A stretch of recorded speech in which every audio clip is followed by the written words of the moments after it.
WHGE 95.3 FM. Coming up, the Open Eye.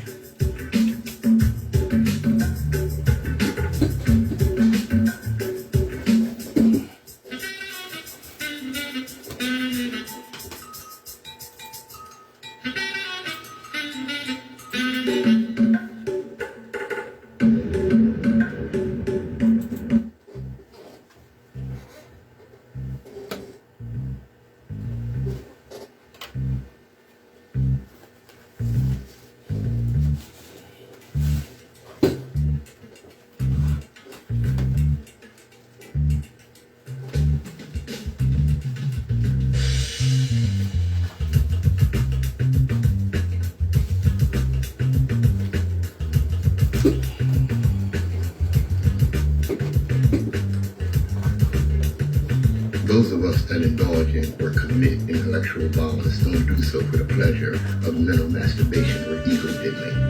We do so because the chains of oppression on our people's minds are deep and difficult to remove.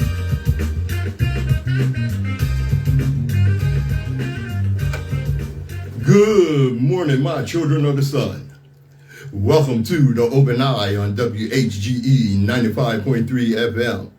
I'm your host and third eye optometrist, Patrice Gibbs, ready to get your eye open. Yes, indeed. I was out last week. I was under the weather. Had a little cold or whatever. Yeah, I didn't want to drag my germs up in the station, but I'm here today and my eye is open and I'm going to open yours. All right, every generation has its purpose. Ours is to reveal the truth and reverse the brainwashing. You know what? I'm going to go ahead and get my disclaimer out the way right quick. All right.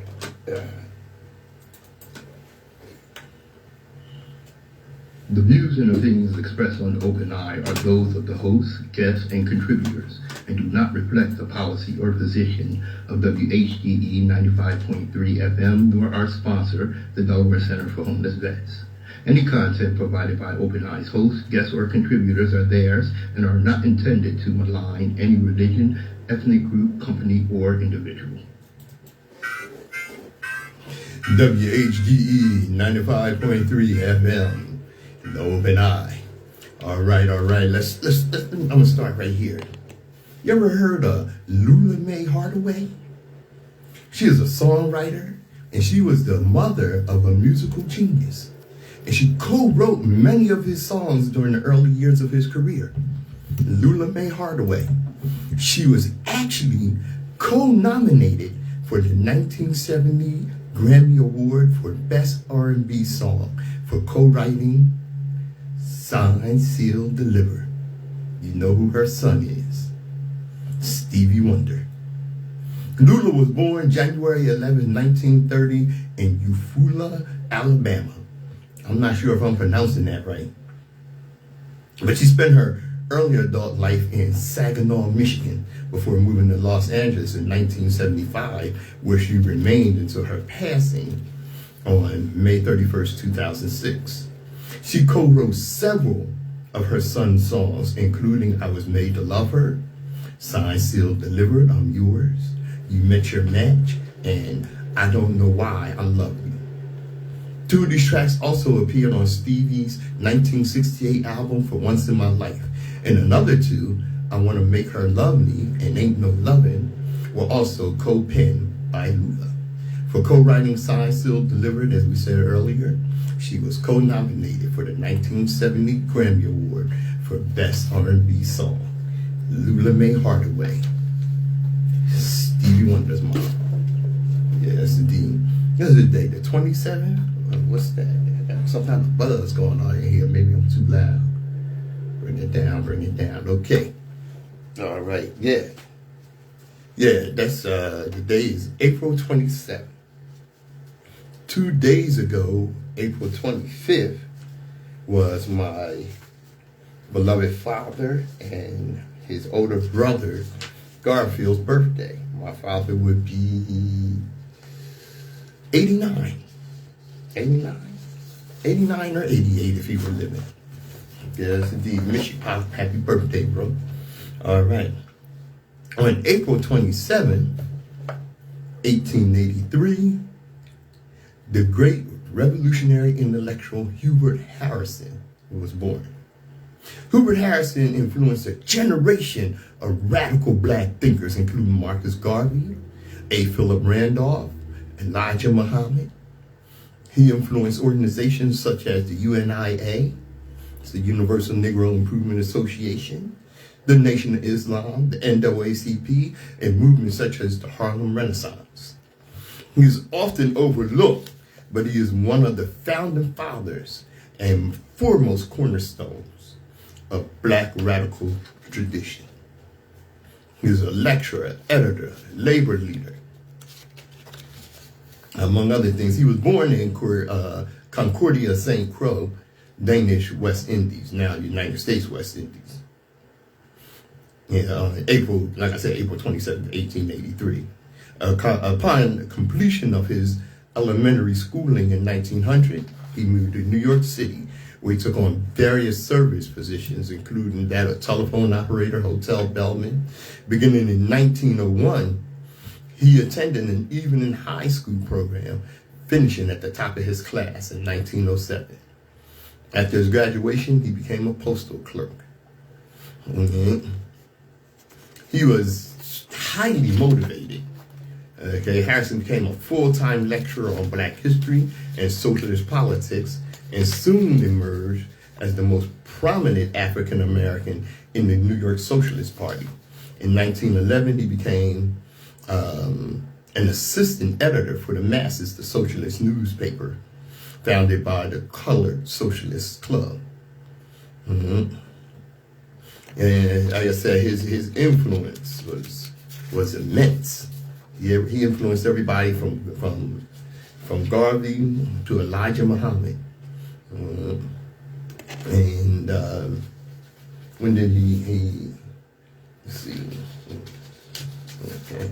Yeah, he passed on December 17th, 1927.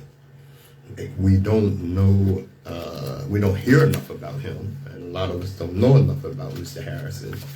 But he worked for the Negro World for 2 years, right? And he broke off with Garvey. Eventually, Harrison would join other African American leaders in signing a petition calling for Garvey's deportation by the federal government.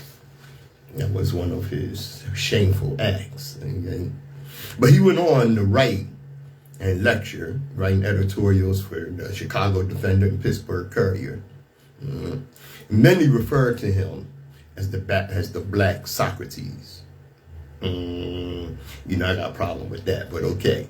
As I said, he died in New York City in 1927. He died young. He was only 44 years old. WHGE 95.3 FM, the Open Eye.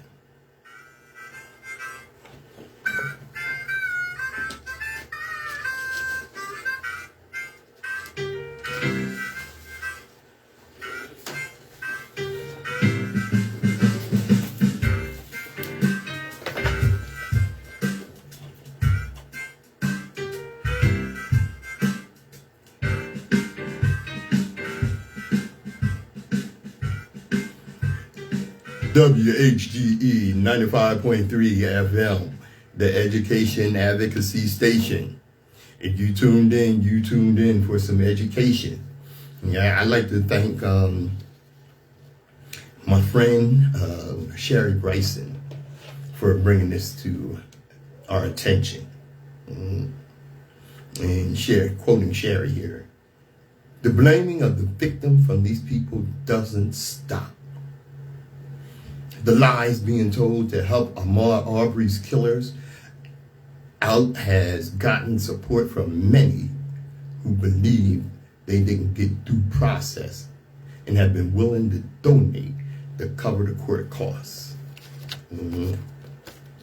Oh, the media isn't telling our side of the story. Yeah. The family of Ahmaud Arbery's killers received aid.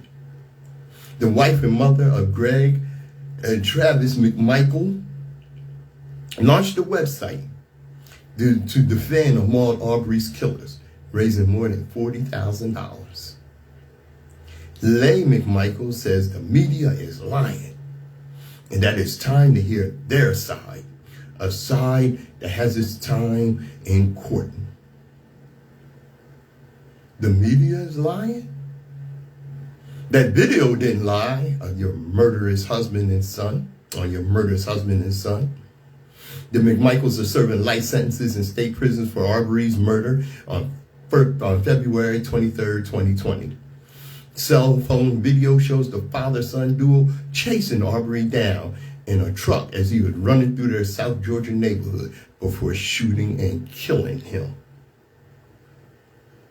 Why this is of concern? This isn't a simple help our family because we're struggling. This is a bounty reward. People are rallying behind these murderers to celebrate the murder of an innocent black man. Their donation page is filled with lies about Ahmaud and his character. I've heard many try to paint scenarios like this as an individual isolated case. But the fact that after these criminals were given due process and rightly convicted, there are people in mass that are willing to donate to cover the court fees. This is the world we live in, the America we live in, one where human life is not honored and support of villains is public.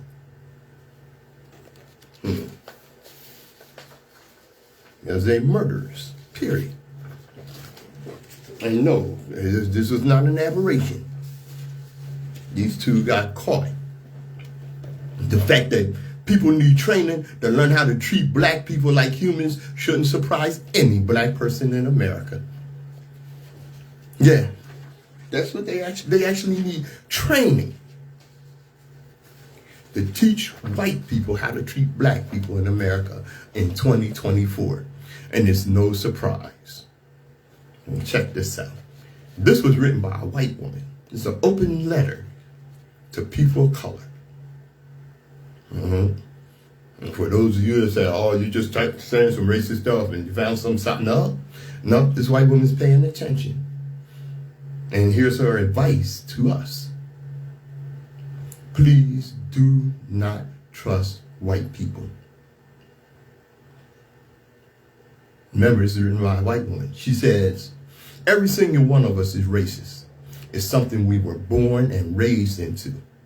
We were and are consistently indoctrinated into white supremacy.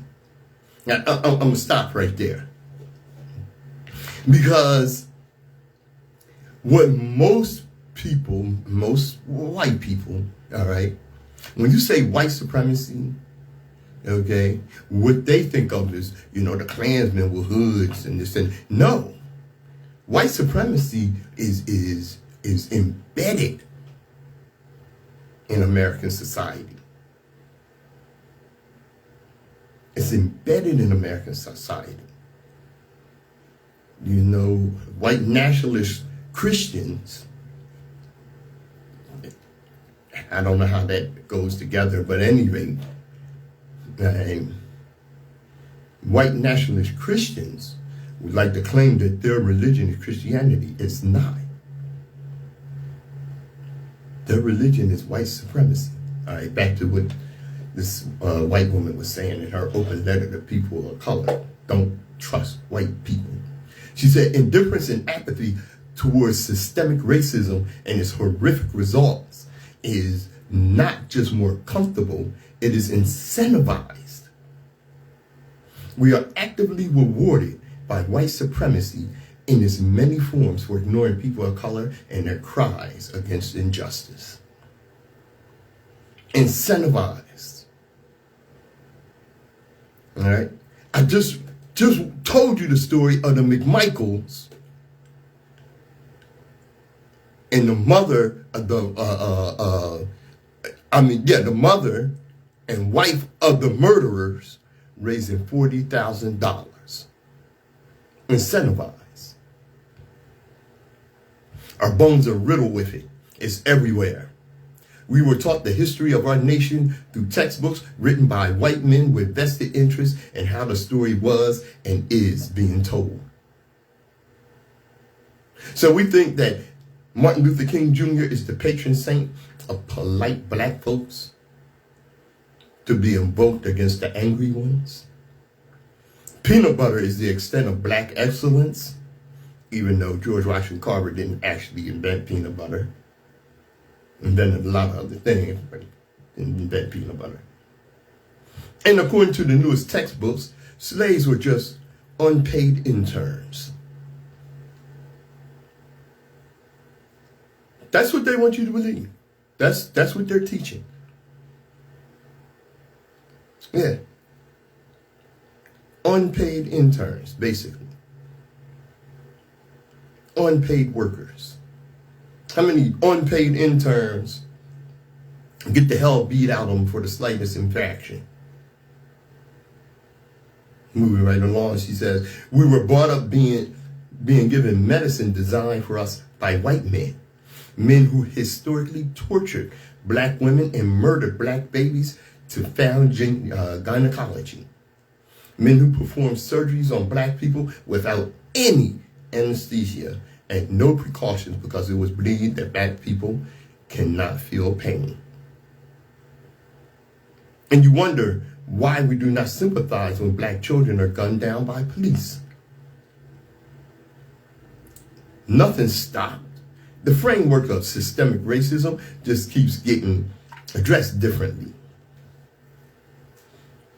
Yesterday's fire hoses and attack dogs are today's cultural appropriation, tone policing, and respectability politics. We are the ones who committed genocide, stole this land, and now generations later think it's cool to dress up like the folks we massacred. My culture is not a costume. I catch your ass in blackface, a lot of. We're the ones making fun of people who can't speak perfect English.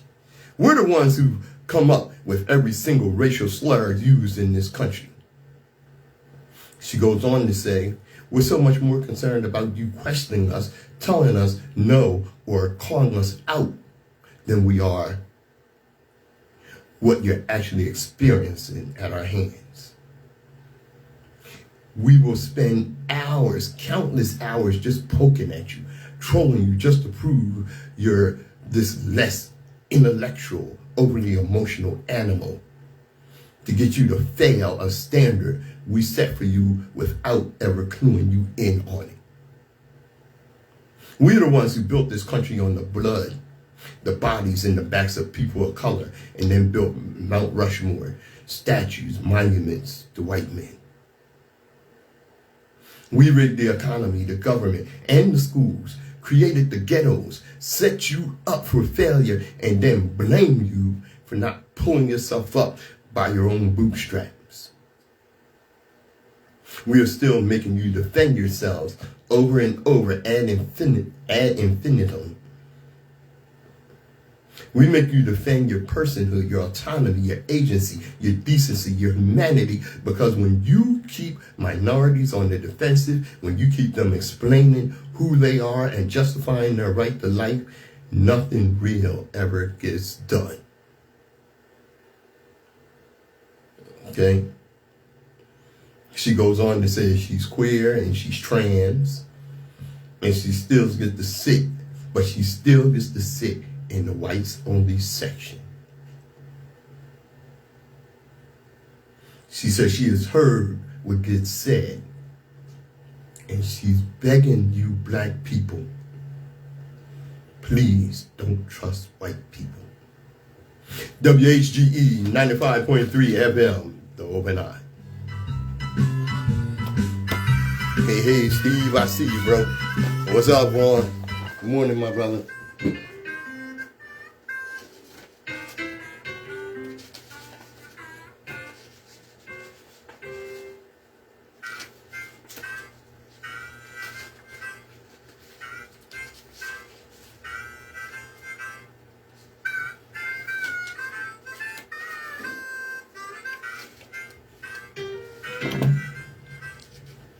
Open Eye.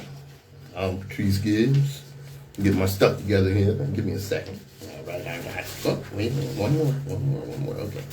Okay. We all, of course, remember January 6th, the insurrection, when the MAGA crowd tried to steal the election. That's why the orange disaster is in court now, behind all that mess he was doing. Remember how the insurrectionists, the terrorists, were treated? Almost with kid gloves. Don't get it mixed. These were not just protesters. These people came with violence and destruction. They caused lives. White nationalists, racist, bigots, mayonnaise mafia son of a bitches.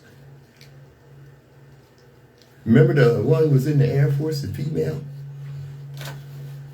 She wouldn't stop until they finally killed her.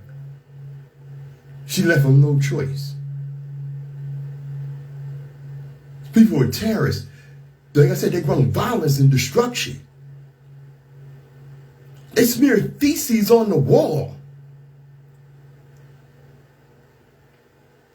They threatened and intended to kill the Vice President Pence that they had voted for. Because their feckless, fearful, cowardly leader called for his death. And they were treated with kid gloves.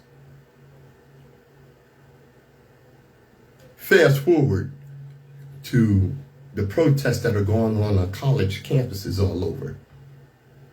And how these students are being treated. Because what stands out most is Columbia.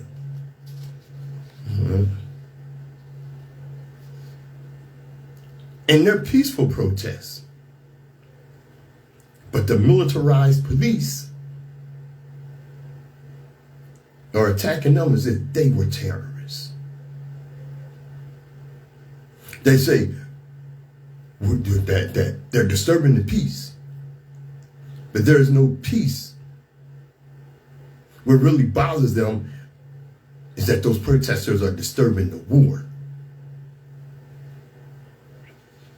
You know, Israel committing genocide and war crimes against Palestinians did not start in 2023. History didn't start on the 7th of October.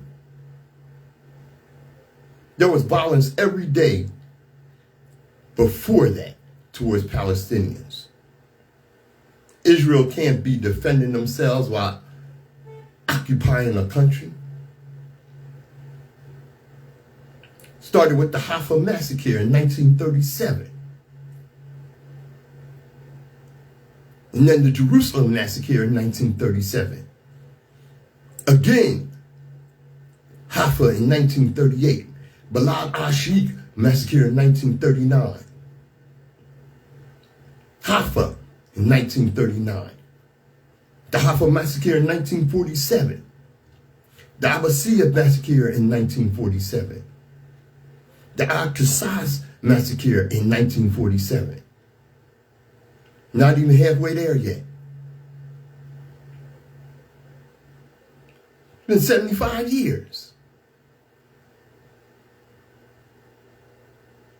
The Bab al-Ammar massacre in 47. These Zionist terrorists bombed Jerusalem in 1947. The Jaffa massacre in 1948. The Khan Yunis massacre in 1956, the Jerusalem massacre in 1967, the Sabra Satira massacre in 1982. It didn't start October 7, 2023. It continued on with the Ibrahim Mosque massacre in 1994, the Jenin refugee camp in April 2002. The Gaza massacre in 2008 and 9. And they kept murdering them in Gaza in 2012, 2014, 2018, and 19. 2021. The Gaza genocide in 2023 still ongoing.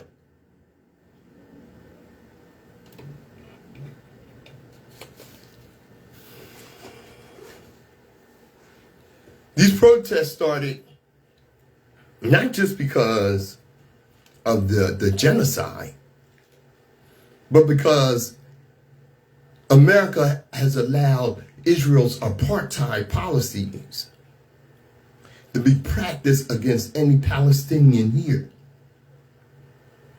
What is it? Is it Columbia? Is it maybe another school?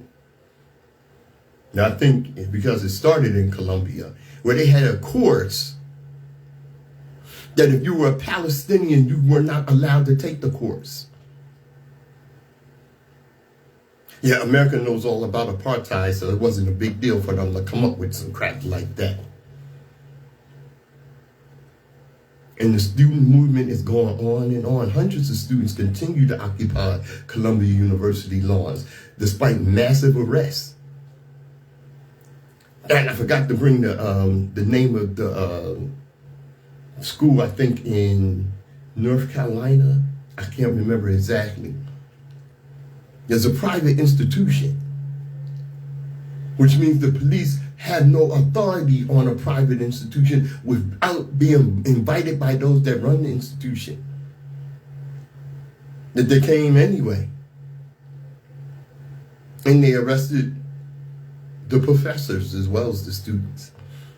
I saw one professor that spoke up about the brutality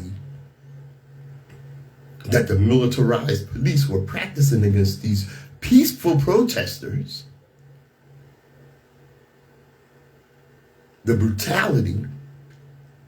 How dare you complain about how we treat them? So they arrested her. Watch out anywhere where they start arresting scholars.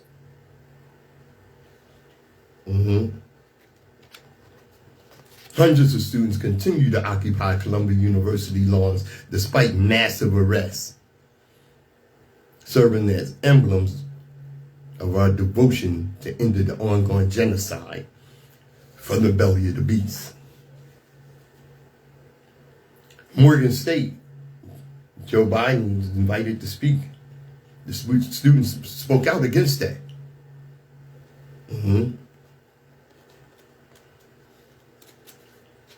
Now, Columbia, the Columbia president, Manouch Shafik, authorized the NYPD to enter campus grounds, clear the lawn of brave students who had occupied it for 34 hours, and mass arrest 100+ students. Okay, this comes after Shafik's congressional hearing where she vowed to uphold the state's repressive McCarthyist crackdown on an unwavering, steadfast, righteous student movement. Yeah. Okay. You know, and it just keeps going. And the crazy thing is, like I said, their reaction to peaceful students, harkens back to Vietnam War protests of the late 60s, early 70s. With the attitude of these militarized police, how long is it going to take before we have another Kent? Where some trigger-happy cop does what the trigger-happy National Guard did when they murdered students. Yeah. How long is it going to take? It's not going to take long with these militarized police. WHGE 95.3 FM, Dove and I.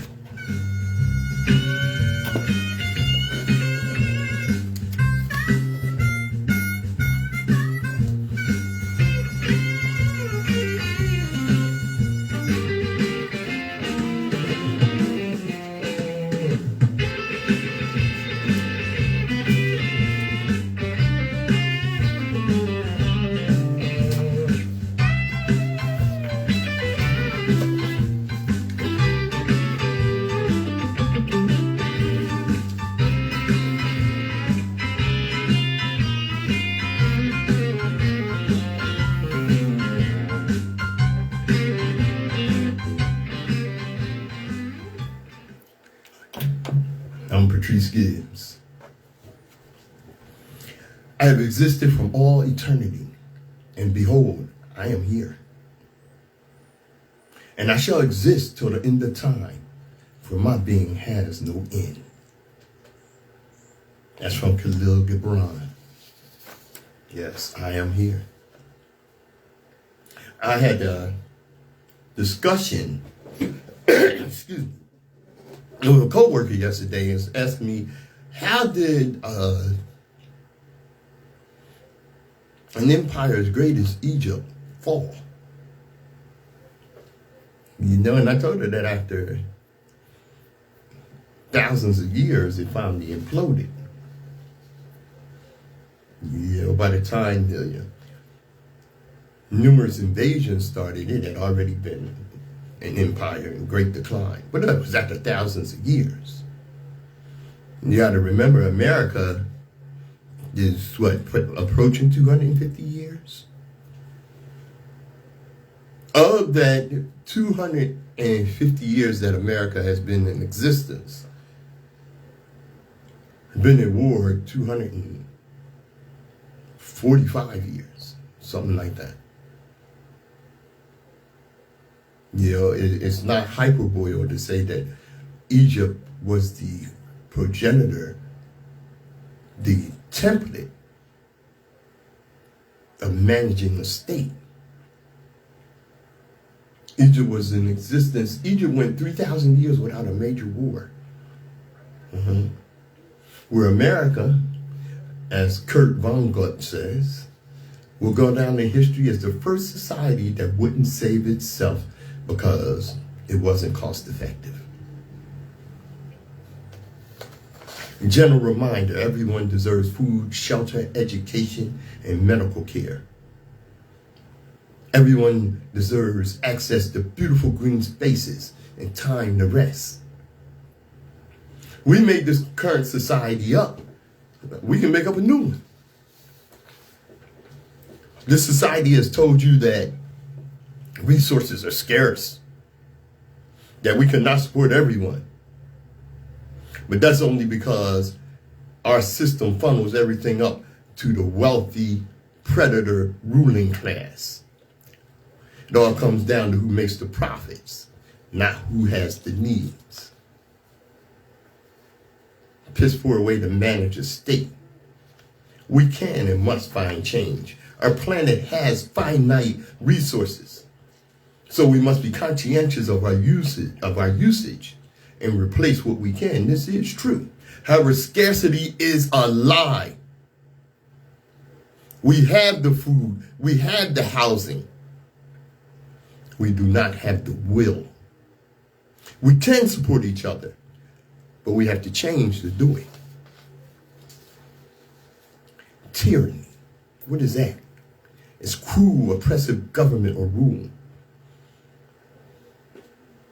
People who survive and escape tyranny. A nation under cruel and oppressive government. Tyranny, cruel, unreasonable, or arbitrary use of power or control. You know what's tyranny? The 9-to-5 day.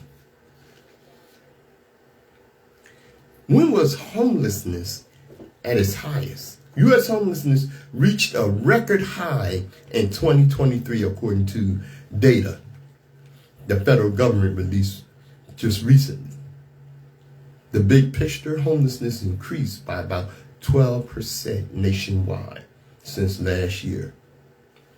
And it rose across all household types, the Department of Housing and Urban Development said in a new report. Highest levels. Food insecurity increased in 2022 with the severe impact on households with children and ongoing racial inequities. The U.S. Department of Agriculture released its annual report on food security, showing that 44.2 million people and 17 million households in the U.S. could not afford enough to eat, or at some point could not afford enough to eat at some point in 2022. Overall, food insecurity increased from 10.2% in 2021 to 12.8% in 2022, resulting in 10.3 million more people, including 4.1 million more children who lived in households that experienced food insecurity in 2022 compared to 2021, reflecting higher food costs and phasing out of many pandemic relief measures. Food insecurity, a polite way to say people are starving. Many Americans are struggling to keep a roof over their head amid the high cost of housing. About half of homeowners and renters said they have periodically struggled this year to afford their mortgage payment or rent. And that's according to a recent survey from online real estate broker Redfin.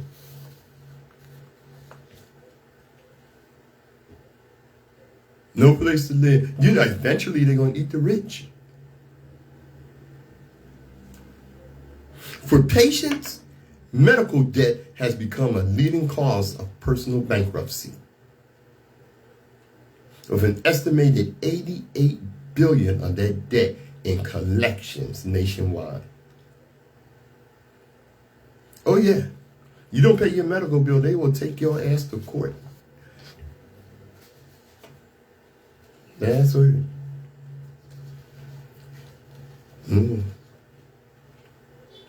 You know, most of the politicians, right or left, one of their big things is crime. Right? We got to do something about crime. That's why the police are being militarized. And don't think just because you have black faces in high places that it's going to help you.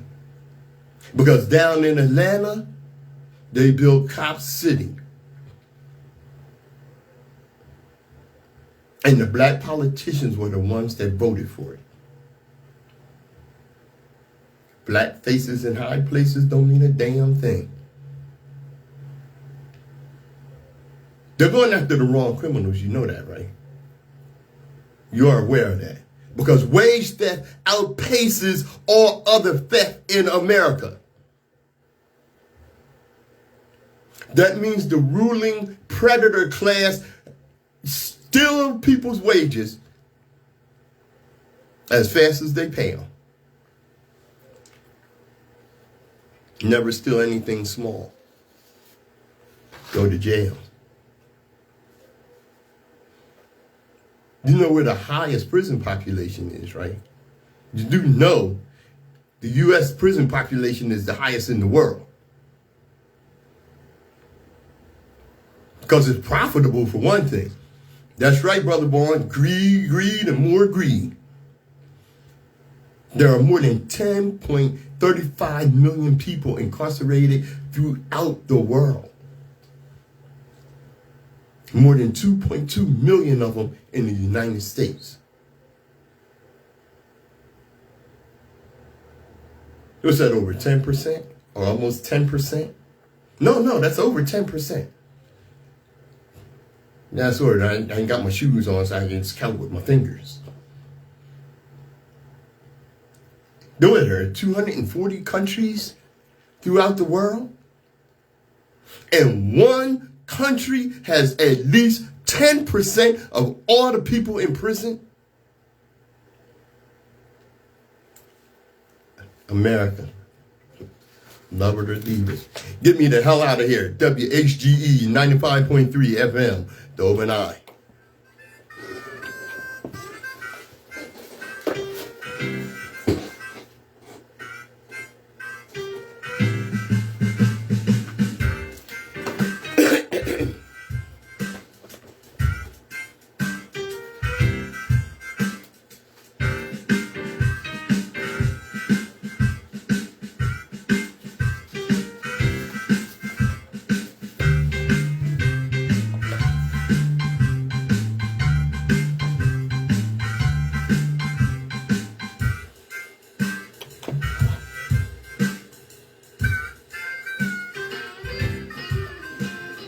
The first step in liquidating a people is to erase its memory,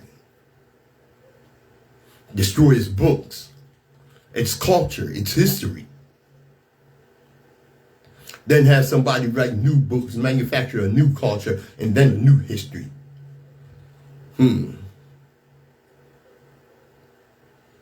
Before long, that nation will begin to forget what it is and what it was.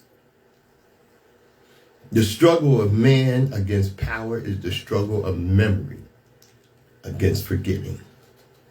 It's a quote from Milan Kundera. You know, 19th century African American schools, the beginning of the 19th century, America showed no interest in educating African Americans. Been around 1865 when slavery was allegedly abolished. Educating African Americans started to make its way to the surface. The South initially forbid African Americans from going to school because they were afraid of their education becoming more important than their duties as slaves. The North had run down no resource schools for African Americans. Let me say that again. The North had run down no resource schools with no resources for African Americans, but they were far inferior to the white schools. You know where education started? In the church. In Sunday school, where reading was a major subject taught. Reading was necessary in order for the children to be able to read the Bible, which in turn made them better Christians. The first African American public high school was built in 1870. Small schools were around as early as 1807 and were established in homes and churches, though they were still far inferior to the white schools. It was a major step to actually have schools built for African Americans.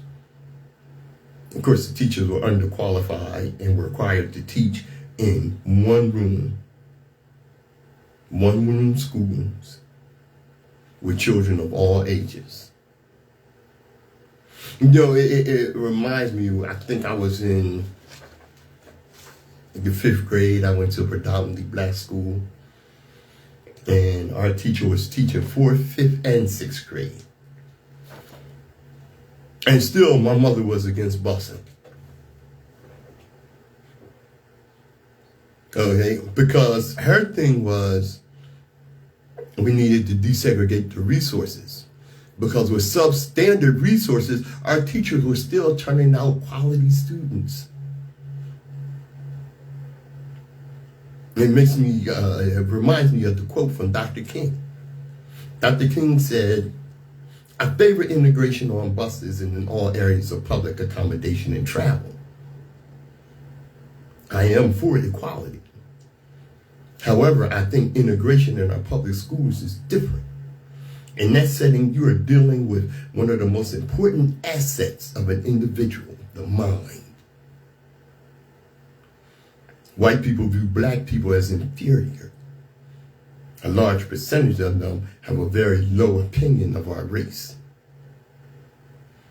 People with such a low view of the black race could not be given free rein and put in charge of the intellectual care and development of our boys and girls." It's Dr. King. Not real enthused about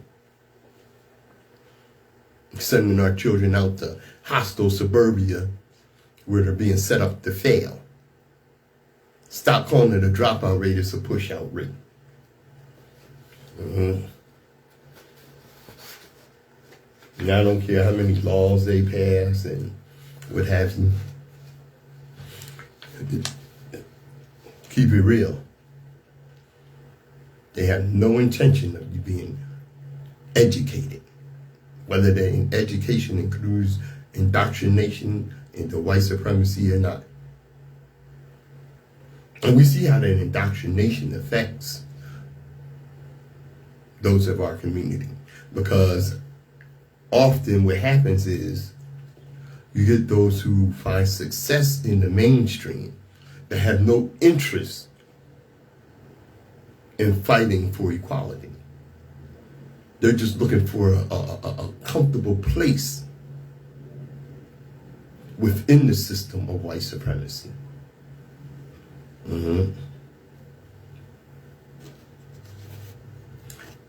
So affirmative action has been struck down. And the response has been swift.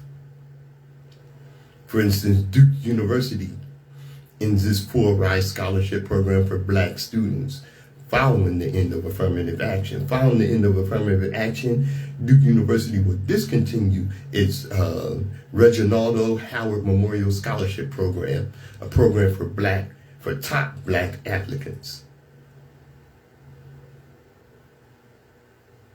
Notice I said top black applicants. These are students that have already shown themselves to be highly motivated, talented, and skilled, and studied. The Reggie Howard Scholarship Program was founded in 1979 to honor the memory of Duke University's first black student government president. To qualify, you had to actually qualify. That's for those of you against DEI who think it's just a free token like legacy scholarships are. Applicants had to demonstrate financial need.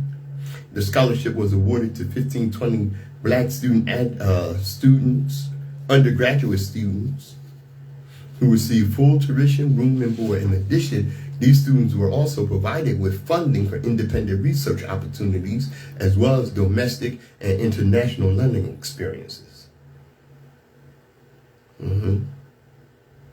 It's very disheartening to hear that this program that opened the door for many to come to Duke is now being closed, essentially, even though it will take on a new form.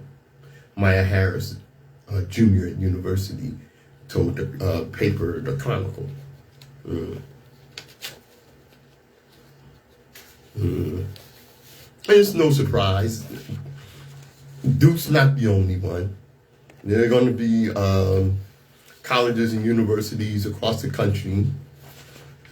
For instance, in Missouri, public institutions in Texas, Illinois, and Alabama, as well as private Boston University, also have responded to the court's ruling by eliminating at least some scholarship programs meant to benefit racial minorities. Big, big surprise, huh? Yeah, they were just waiting. We ain't got to let them in no more. Those who don't learn from the lessons of the past are doomed to repeat the failures in the future. You may have heard of the coup in Wilmington, North Carolina. Something I could go into in detail, but I'm going to keep it short. On November 10th, 1898, over 2,000 armed white people descended on Wilmington, North Carolina City Hall and forced black and white elected officials to resign in a coup. At the time, Wilmington, North Carolina was home to a prosperous community of black business owners, doctors, lawyers, and politicians. In the days leading up to the 1898 election, white groups known as Red Shirts organized to intimidate black voters. Infuriated by the result of a biracial government, a mob of white men waged a campaign of terror against black residents. Colonel Alfred Moore Waddell, a former Confederate officer and U.S. congressman, led the mob and declared that he would choke the current of the Cape Fear River with black bodies.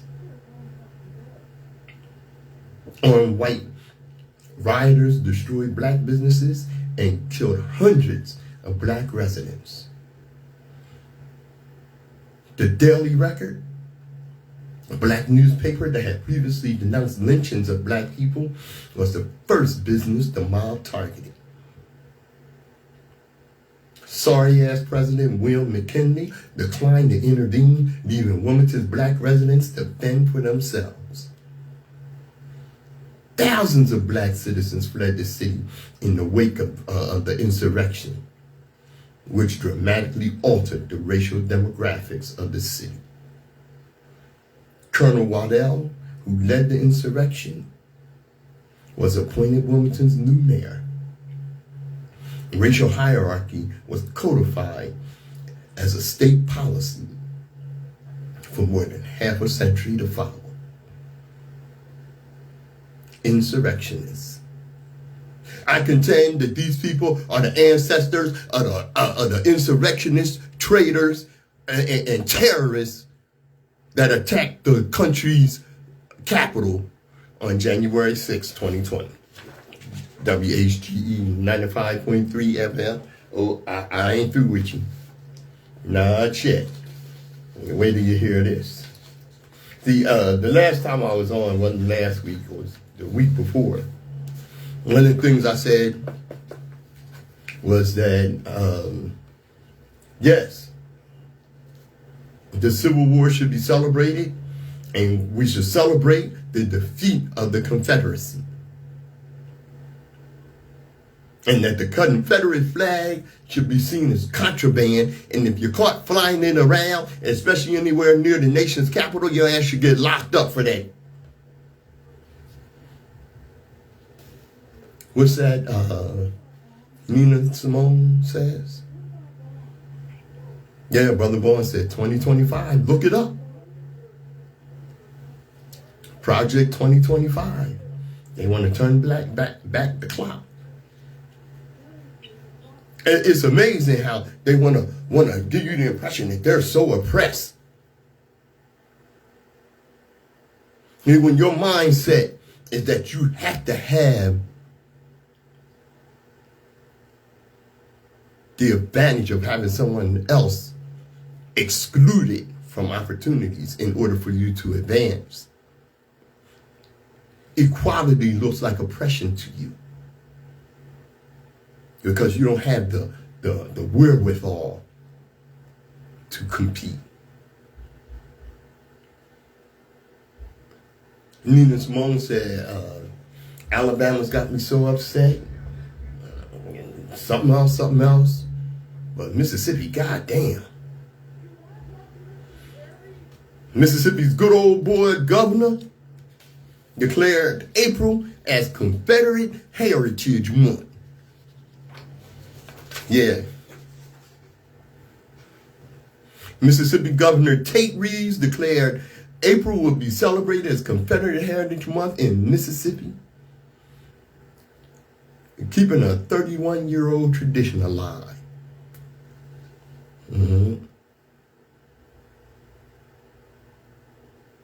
And today, well, I'll tell you as we go on. The proclamation came from Beauvoir, the museum and home of Confederate President Jefferson Davis. In a Facebook post, Reeves pushed the declaration to honor all who lost their lives in this war. Whereas we honor all who lost their lives in this war. Yeah, I know you hear my pronounced broken English Southern accent. It is important for all Americans to reflect upon our nation's past, to gain insight from our mistakes and successes, and to come to a full understanding that the lessons learned yesterday and today will carry us through tomorrow if we carefully and earnestly strive to understand and appreciate our heritage and our opportunities which lie before us. That's what the proclamation said. Now, therefore, I, Tate Reeves, governor of the state of Mississippi, hereby proclaim the month of April 2024 as Confederate Heritage Month in the state of Mississippi. The federal government need to go down there and arrest his ass. Owned and operated by the Sons of Confederate Veterans, a neo-Confederate organization promoting the Lost Cause ideology. You know, down in the Confederacy, they don't call it the Civil War, they call it the War of Northern Aggression, even though they started it. Bouville received $100,000 annually from the state of Mississippi for development and upkeep. See, that should be against the law. Their state should not be allowed to fund no Confederate crap. These people were traitors. Oh, God. And this will be the 4th year in a row that Reeves declared the proclamation since 2020. He defended the controversial measure in 2021, saying both past and Democratic and Republican governors have signed them. For the last 30 years, 5 Mississippi governors, Republicans and Democrats alike, have signed a proclamation recognizing the statutory state holiday and identifying April as Confederate Heritage Month. Yeah, Fool's Day. Governor Reeves also signed the proclamation because he believes we can all learn from our history. Following the removal of the state's Confederate-themed flag from state buildings in 2020 at the social justice protests, lawmakers voted to replace the flag. Reeves pledged not to support such efforts, but still signed the bill to retire it, calling it a law to turn a page in Mississippi today. Yeah. However, he rejected that systemic racism existed. Big surprise. What that white chick say, don't trust them. And criticized, of course, Black Lives Matter protests. And it is fashionable in some quarters to say our ancestors were all evil. I reject that notion. I also reject the elitist worldview that these United States are anything but the greatest nation in the history of mankind. Cocaine, a hell of a drug. I reject the mobs tearing down statues of our history, North and South, Union and Confederate. Ain't nobody tearing down no Union statues. Those protesters are tearing down Confederate statues. Some leaders feel celebrating Confederacy is a bad look, in part on Reeves, no joke. When CNN's Victor Blackwell read part of the statement from the governor, he looped in former Democratic Governor Ray Mabus to get his opinion, who started by saying, well, first, I didn't do it when I was governor. I didn't proclaim a Confederate Heritage Month. That was former Democratic Governor Ray Mabus. And second, Confederate heritage? Really? The heritage that I think of with the Confederacy is slavery, is treason, and losing, because you got your ass kicked in the Civil War, and primarily by black soldiers. So which one of those heritages are we really honoring here? And it's all part of that lost cause narrative. The moonlight and magnolias that came about a few years after the Civil War in an attempt to reassert white supremacy. But what it does is incredibly hurtful, it's incredibly harmful, and it honors something that we should learn about, know about, but definitely not honor. And the celebration will continue today when the state of Mississippi will observe Confederate Memorial Day as mandated by state's law. And just like Brother Vaughn said, yep, Fool's Day.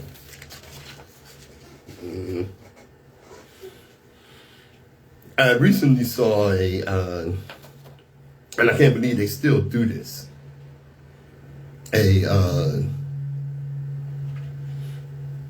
black minister who's one of these brainwashed MAGA fools actually said that the Constitution is holy and it needs to be joined with the Ten Commandments and with the Bible, and that But if you're a black person and you're still voting Democrat, you're a slave. These are the same people. He's supporting the same people that just now into Duke University's scholarship program. Okay? And of course he went on to say, let us remember that without slavery, we wouldn't know about Jesus.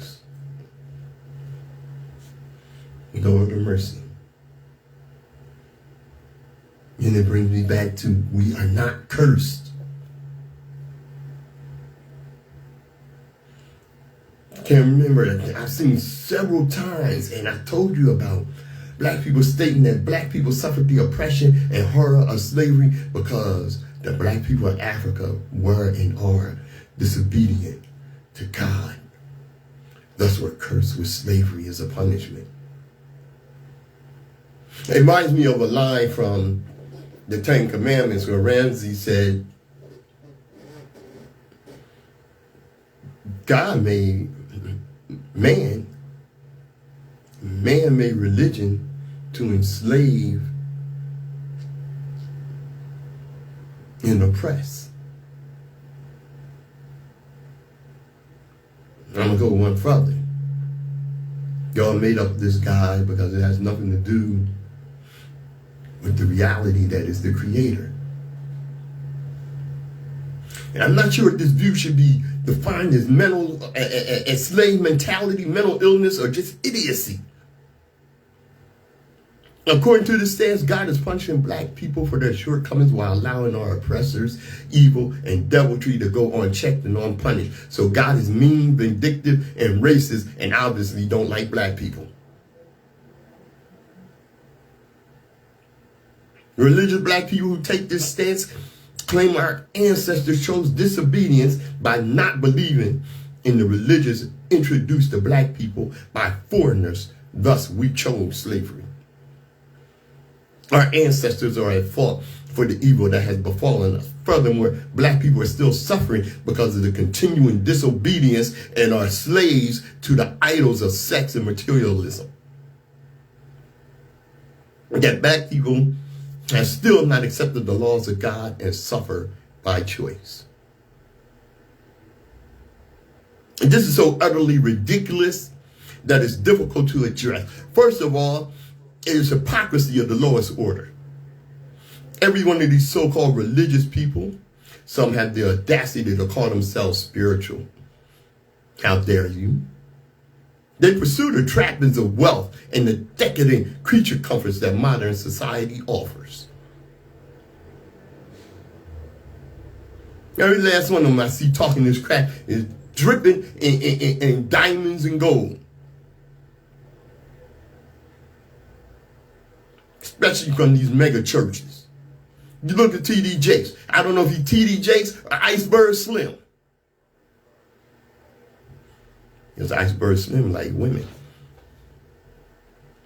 Second is the height of ignorance to blame the oppressed for their own oppression while excusing the evil and deviltry of the oppressor. Third is outright blasphemy to claim that God has cursed a whole race of people with such evil. If there is a God, this God did not mean this evil to befall anyone. This deviltry is the work of men.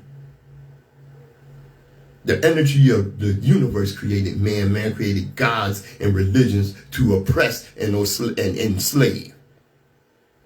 Any black people that believe such foolishness curse themselves out of their own mouth. Keep your ignorance and your curses to your goddamn self. Leave my people alone. WHGE 95.3 FM, The Open Eye.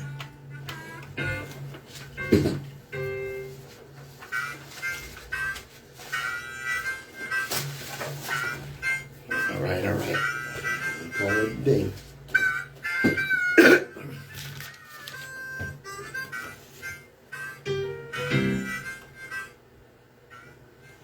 WHGE 95.3 FM. Thanks for joining me. I hope you learned something. Hope you enjoyed yourself. Remember to pass it on. I will upload to YouTube. Share it with your friends. And as we always tell you, destiny determines who enters your life, but you decide who stays. Therefore, value those who value you, and don't treat those as a priority who treat you as an option. This has been Open Eye. I'm Patrice Gibbs. Thanks for joining us.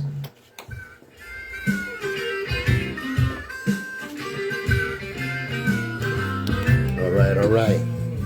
Thank you, Brother Vaughn. Glad you enjoyed the show. Yes, indeed. As I always tell you, global African supremacy. Because the world's a much better place when the African ruled.